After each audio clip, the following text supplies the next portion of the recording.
Yogesh Patel, Dudhsagar dairy vice chairman. આજે મારી board બેઠક હતી. બોર્ડ બેઠકની અંદર અમુક પ્રશ્નોત્તરી હતી. મારી જોડે અમુક મુદ્દાઓ હતા. ચેરમેનશ્રીને અને એમડીસીને મારા પૂછવાના હતા. એટલે મેં પૂછતો હતો.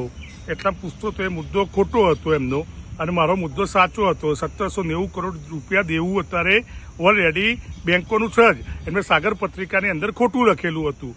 એ મુદ્દા ઉપર આ ઉશ્કેરાયા.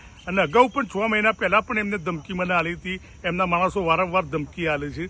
અને અશોકભાઈએ સીધું ઉશ્કેરાયા. દિલીપ ચૌધરીએ બેને મારા ઉપર હુમલો કર્યો. મારી ચેન પણ તોડી નાખી, મારા ચશ્મા પણ તોડી નાખ્યા. અને મારી પાર્ટી ભારતીય જનતા પાર્ટી મારે જે રીતે કહે એ રીતે મારું વર્તન મારે કરવાનું છે.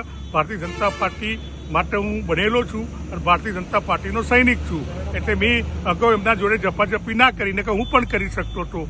પણ હું પણ એક પાટીદાર દીકરો છું. હું પણ મારી શકતો હતો. પણ પાર્ટીના કારણે પાર્ટીની ઇમેજ ખરાબ ના થાય એના માટે હું કંઈ પણ કરી ના શક્યો. અને મેં એફઆઈઆર કરવા માટે બી ડિવિઝનમાં પણ અરજી કરી દીધી.